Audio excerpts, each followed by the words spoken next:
Hey, I'm Matt Hudgens and he's Dave Mulvaney, and this is Profitability MD. Dave, how you doing today, buddy? Great, Matt. And you? I am doing well. Good.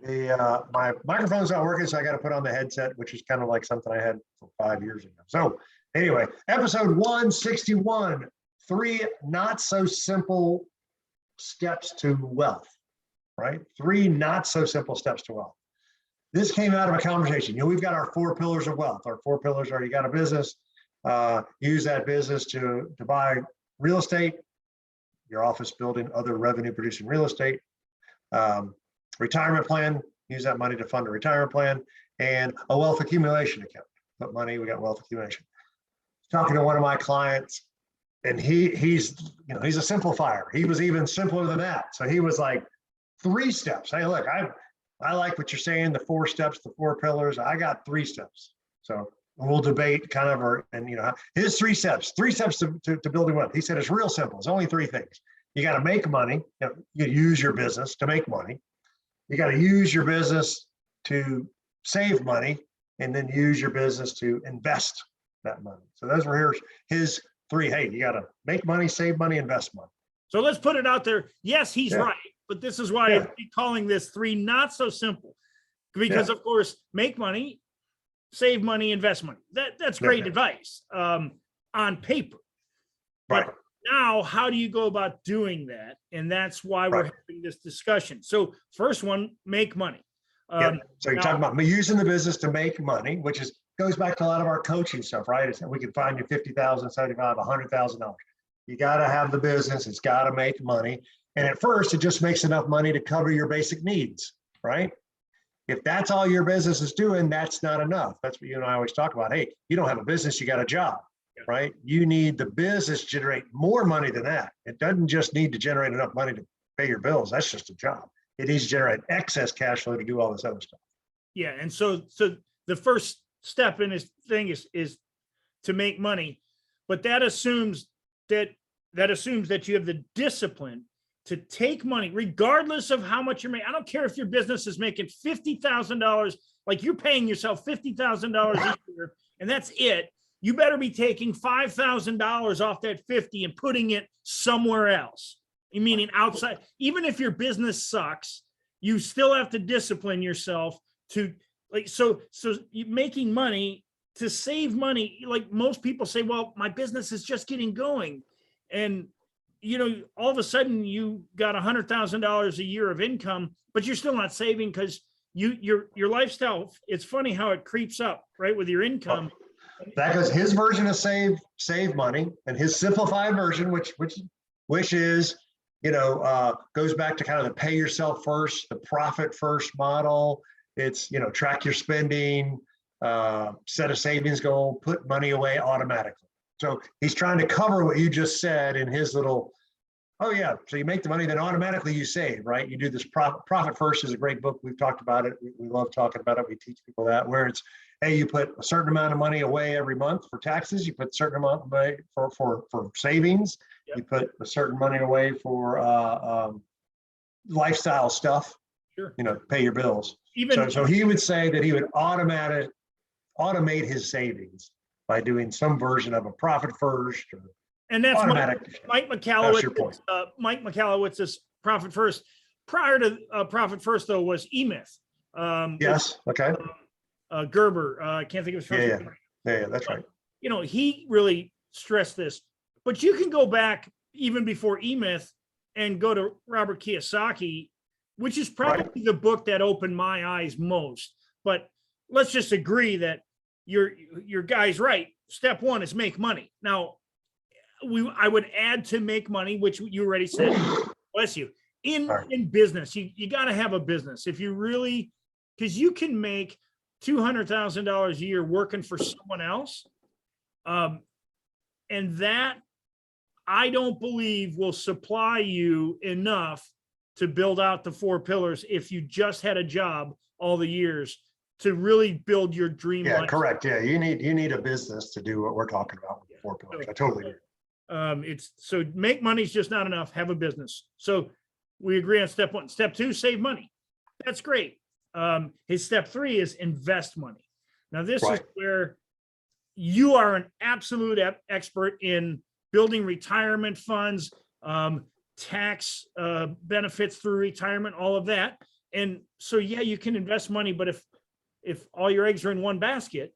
Well, that's what I say. I think he means invest across all of them, right? So take that money that you're saving, you make the money in the business, you save the money, and then you invest it in all the things, which go back to our pillars. You invest the money in real estate, buy your office building first, and then other revenue producing real estate. Invest the money in a retirement plan, and invest the money in a wealth accumulation plan, after tax monies that you're going to have on the side. So I think it fits right in. He just said, instead of the three other pillars, his is almost like one pillar. Hey, you just invest it. You invest in real estate, you invest in stocks and bonds, you put a retirement plan together, you buy another business, almost everything said, you bring on a partner, you help, Sure. But it on the surface, again, that sounds easy. Yeah. Investing in real estate, Yeah. Realistically, my philosophy is you shouldn't be using a lot of your own money to invest in real estate. Right. Real estate is always about leverage, and the more leverage with the least exposure. So there's a whole adage in investing in real estate that you should try to control risk. Yes. But just because something has tremendous upside doesn't mean there's any downside. You can invest in real estate and have zero downside. Now, you can't do that when you have other people's money that you're utilizing to buy investment property, because you got to treat that money like it's your own. However, there are a lot of people right now, and I'm going to say right now, this is what are we, March 3rd? March 2nd, yeah, March 22. 2nd, 2022. Yeah. There are places in the United States right now, literally, that many investors would hand you $1, $2, $10, $50 million properties right now if you could take over their property from them. Well, okay, you're bringing up a good point. Let me go back. We haven't even talked about this, you and I. All right, so real estate, and you buy real estate, you borrow money. That's the advantage, the leverage, the appreciation. We've talked about the tax advantage of real estate.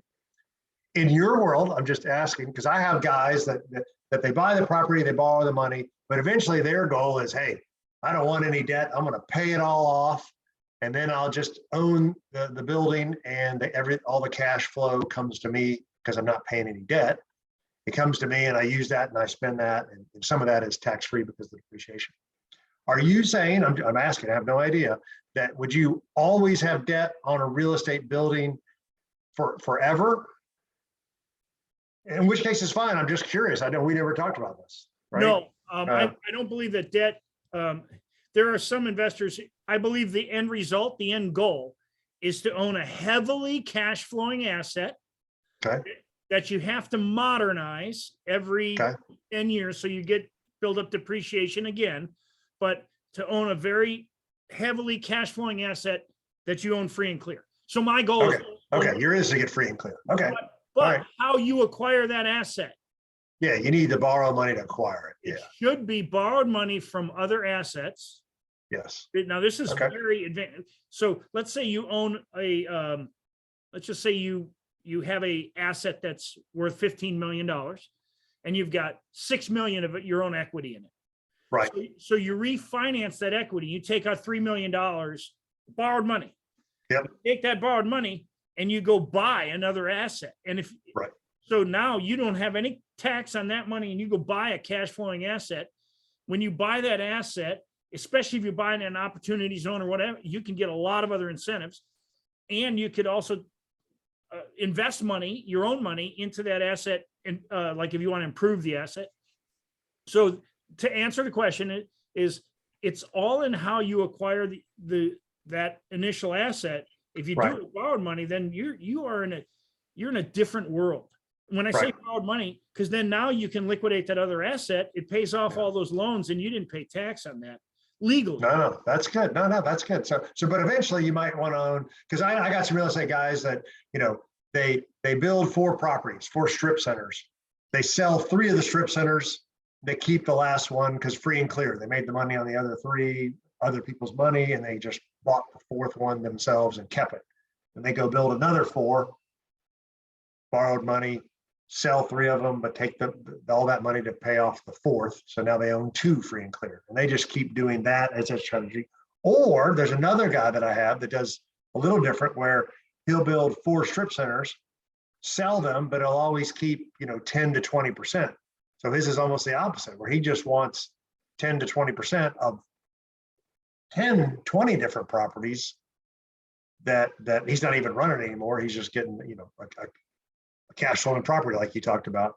That's the opposite, which is I'm going to build these things, I'm going to sell them, and I'm going to keep 10 or 20%, and I'll just have a cash flowing asset that I don't even have to run, which is also a good way to do it.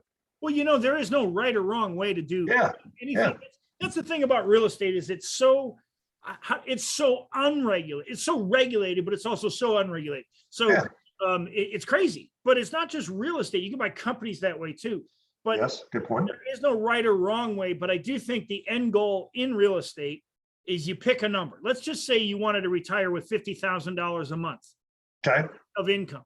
Now, it's a lot per month. How about you just start off with 10,000 a month? Let's just say 10,000. That's 120.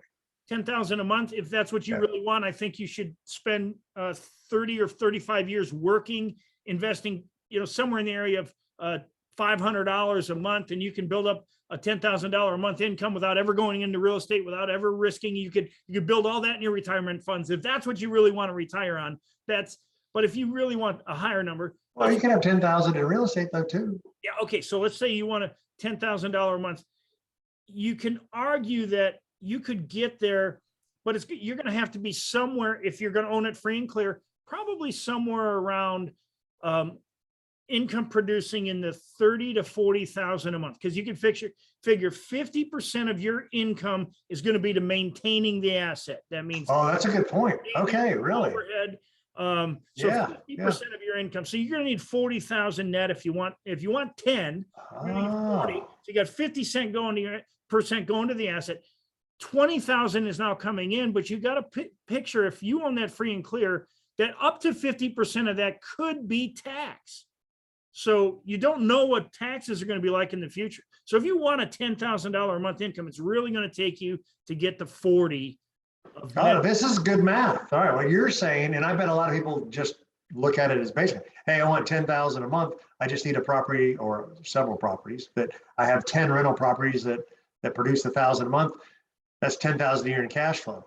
What you would be saying would be, no, you really need 40,000 a month in cash flow, because half of that money needs to go back into the building to fix the air conditioning unit and redo the paint when somebody moves out, and redo the roof every 15 years or whatever. So that's a great point. I bet most people don't think about those numbers. They think about the gross number of 10,000 a month. No, what you're saying is, no, if you really want to spend 10,000 a month, you need 40,000 a month in income, 30,000, whatever your number is. That's great math. We hadn't even talked about that. Yeah, and I think that's experience, being experienced in real estate, knowing that you never make what you think you're making. Yeah. There's always that thing down the road. I'm going to give you an exact example. We had this little, about the house on the lake we sold, and so we bought that on terms, no money down, no credit. They were ready to sign the property over. Anyway, to make a long story short, we sold the property. I got a check for $85,000 at closing, and the person who sold me the property on terms, they were a little upset because they saw me make $84,000. And but what they didn't understand is I invested $45,000 out of my pocket into that property. And so, and I was explaining to them, I was like, man, you got to understand that I put my own money at risk, and it was a property you couldn't sell. So yeah, it might look like $84,000 check that I got in my hand, but I had other expenses that went in there. I didn't even make half of that, plus all of the expenses along the way for the 4 years I had it. And so everybody always, they're just looking at the gross number, aren't they? I hear these TikTok videos, how to make $50,000 on one. Yeah. I made $50,000 on one house, turning paper. Okay. You do 4 of those houses in the year, and you're a broker, not a broker, you're a dealer. And we're talking about wholesaling. People, you hear all these people wholesaling, flipping contracts. Do 4 in a Yes. year, and the IRS will show up at your house and say, you owe us a lot of money. The highest tax bracket there is real estate dealer. And those are wholesalers, and they don't realize it until it hits them. There's a company out of Miami. I can't think of the name of it, but they do about 5,000 wholesale contracts a year, but they always close. They don't flip contracts. They always close, put the property in their name, and then they resell the property. It keeps them from this dealer thing. But it Oh, costs, that's interesting.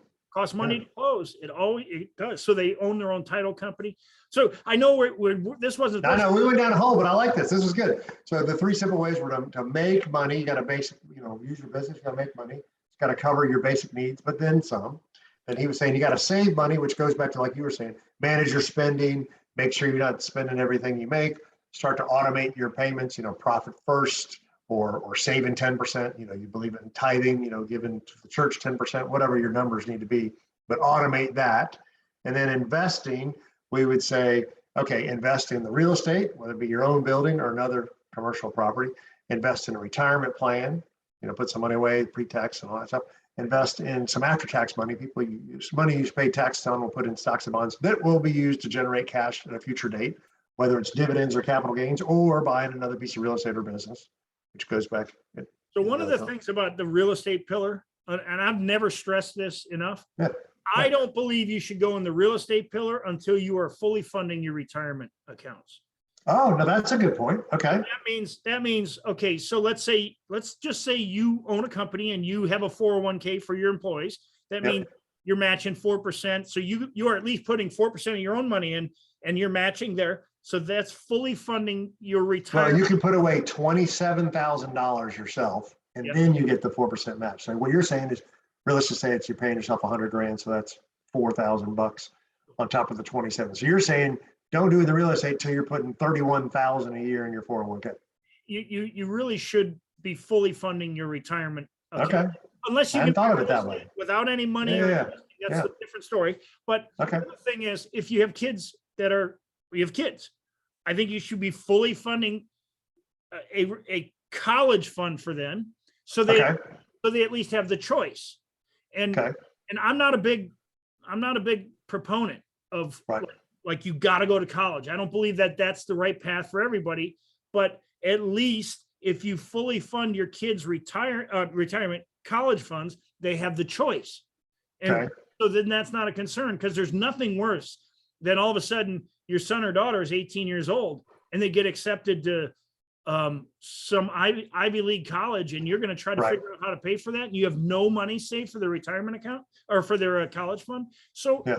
I think it just, That's good. You got some priorities of which way you like to fund it before you get into the real estate. I think real estate can be, it's like any other investment outside of a retirement fund. It should never be any money that you can't afford to lose. Oh, I like that. Okay. That's a really good point. Yeah. It's not a sure bet. There's money at risk. There's always issues that could come up. Like you said, a new roof, a new air condition, you had to spend some money on that property. That's actually very interesting. I never thought about that in the order of things. Yeah. That's like, I think Dave Ramsey has like the 10 steps. He wants you to have $1,000 in the bank. He's got like the 10, be debt free. You can buy a house. But other than that, you're debt free. And then he wants you to pay off the house as soon as you can.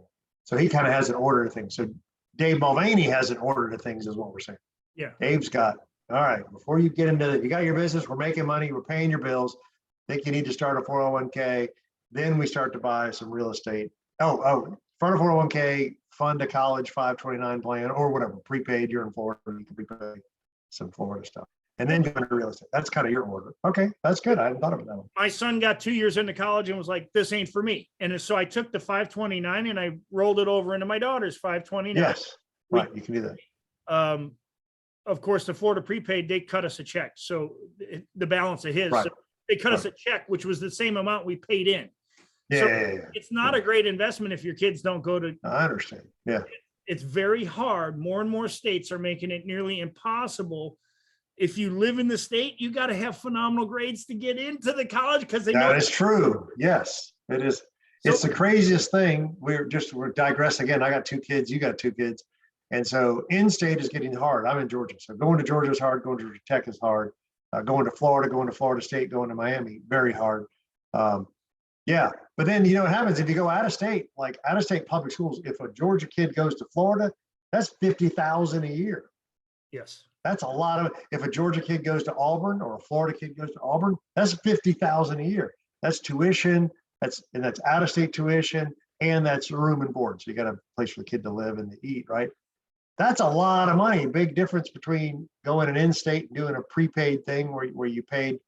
I think Georgia, and I just know these numbers because my kids are at Georgia, right? So if you go to Georgia and it's like $24,000 roughly all in, right? Tuition and room and board, about 12 for tuition, 12 for room and board.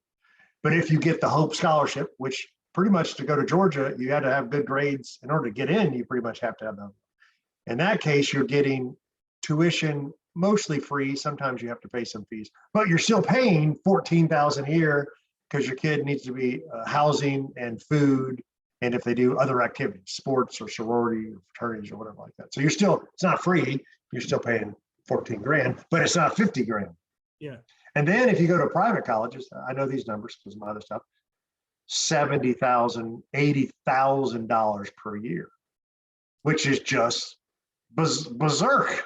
Provided you're not in a state like New York or California in a private college there, because so if you've got a college fund for them, they put state tax on the money. You like if you send your kid to a private college in California, they tax the money that you're investing in the college for your kid to go. I mean, so it's crazy. But college is expensive. That is ridiculous. But the reality is when we talk about the 4 pillars and today's step, the not so simple steps. Yes. To wealth. What makes it not so simple is that each one of these, like as we went down these little rabbit hole trails today, the reality is there's one word that keeps popping in the mind. It just takes discipline. Yeah. Yes, that's very good. Consistency and discipline, because the discipline comes in when you get in financial struggles, not if, when you get into financial struggles in life, to not go and grab money out of your 401k or to not go and grab money out of your IRAs, to not maybe liquidate your real estate assets, all of them, because you need to try to support your lifestyle. Rather, you probably ought to sell the house that is costing you all the money than to try to keep your lifestyle by liquidating the things that are bringing cash flow. And that's it's funny. No, it's funny you say that. So I have one particular, this happened more than one. So I'm just thinking of one conversation, but I talked to several business owners that went through the 08, 9, 10 crisis, right? So the 100-year flood, their businesses went to heck, lost a bunch of money, didn't have any money, didn't make any money. And now they're, here we are, whatever, 10, 12 years later, they're back, their business is successful, they're making a lot of money. They're buying a fancy house, or they're buying a fancy car, or they're buying a fancy second home. And it is so funny. You have some of those people that are like, woohoo, like the glory days will never end. Then you have the people which you just talked about, which is saying, they tell their spouse, all right, if we hit hard times again, the first thing to go is this beach house. The first thing to go is this fancy car.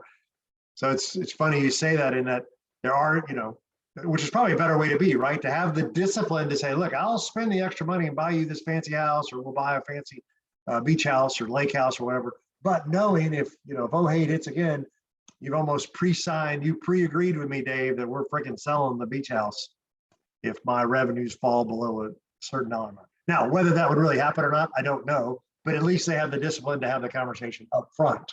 Yeah, because the reality is, so you talk about like my business, that my manufacturing company, it went through hard times in 09, but I was sitting on a lot of cash and a great credit. And I was one of the few people who could borrow a lot of money in 09. Yeah. It took all the way until the end of 2015 for that to catch up. So my game was actually over. What I should have done is take the hit and reform my company. And it's like a Band-Aid, pull it right off. Yeah, I should have just cut staff. And there's of course, hindsight's always. But we learn lessons from that. And I should have, and I was building over $1 million house in 09. I mean, talk about arrogant, like this will never come to an end. everybody believes when you're in it that it's never going to come to the gravy train is never That's gonna right. come to an end. And that's why we have the 4 pillars. That's why I believe That's right. in the 4 Yeah. pillars. Is those Yeah. 4 pillars are what saved me. They could save anybody. The real estate pillar is what really saved me. When I had a company that was going down the drain, I was like, yeah, let's get rid of our house because that was a Right. big payment, like let's Yeah, get rid of yeah. that first. Let's start downsizing and let's start reforming. But we had income from real estate. I had real estate that I owned free and clear. And so Yeah, yeah. income was coming in. And I'm like, we could just, We'll be okay. We'll make it through. it wasn't All right. that much, but That's pretty good. All right. I'm going to kind of bring this back to full circle. So we started this out, episode 161, 3 not so simple steps to build wealth. I think what you talked about, which were, hey, you make money, cover your basic needs, make enough money so it's more than that. Number 2, make money, save money, invest money. That's what this guy was saying. I was like, yeah, I like the simplification. You and I said, well, it's a little more complex than that, but it sounds good on paper. 3 simple ways to make money, right? 3 simple ways to build wealth, 3 simple ways to use your business to build wealth. You and I know it's more complex, but I think you hit on it. Discipline or consistency is the key. And why you and I believe in the 4 pillars is exactly that. You hit the rough times, not if, but when. You'd like to have those 4 pillars, those kind of diversification that you could always draw upon. If the business is hitting hard times, you still had your real estate. That was your example, right? If the stock market's having a hard time, you still got your business, right? And your real estate, right? So that's a great point. So one more thing about that, I will yeah. say this. When was the best time to start doing all of this? Of course. Oh, I love that. Yeah, it's like the oak tree. Yeah, it was yesterday, 10 years ago. Yeah, 10 years ago. When's the next best time to start doing all of this? Yeah. Right now. Right now. That's exactly right.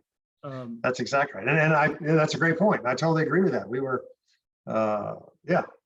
What was that? There's some movie line that I love, and it says like every, it's like a really dramatic, but I've kind of taken it out of context. I can't remember what movie it was, but it's like every moment is a chance to start over. Yeah. Right. Every day, I thought it was every moment. Every day is a new day to start out. Right. Yeah. You can start these strategies, these disciplines, these consistencies today. Right. Yep. Just like, well, heck, I was just thinking about, losing weight and making good decisions, right? Every day is a good day to start. You want to start losing 10 pounds? Well, today's a good day to start. You want to start working out every day? Today's a good day to start. You want to quit smoking? Today's a good day to stop smoking, right? Right. So every day is a chance to turn it around. That's kind of fun. Zig Ziglar used to say, today's the first day of the rest of your life. Well, that's the same thought process. Is today you can't change yesterday, but you can change tomorrow, and it starts today. So I like that. All right. 3 not so simple steps to build your wealth. Okay. We do this all the time. This is what we do in our group coaching program. Matt at profitabilitymd.com, Dave at profitabilitymd.com. Our irresistible offer right now is we can find any business owner $50,000, $75,000, $100,000 in your business without spending $1 more on advertising or marketing. That's a profit acceleration session. We know the money's in your business. We know how to find it. We know how to teach you to make more money so then you can save it and invest it, right? We can do that. Reach out to us. Hey, this is on our YouTube channel, profitabilitymd.com. I'm sorry, our website, profitabilitymd.com, our YouTube channel, profitabilitymd, and then this podcast, profitabilitymd, anywhere you get your podcast. This is good stuff. I like kind of our little, we took a little digressions today, but it was a good conversation. Well, it's good conversation. All right, Matt, we'll talk soon. I appreciate it. See you.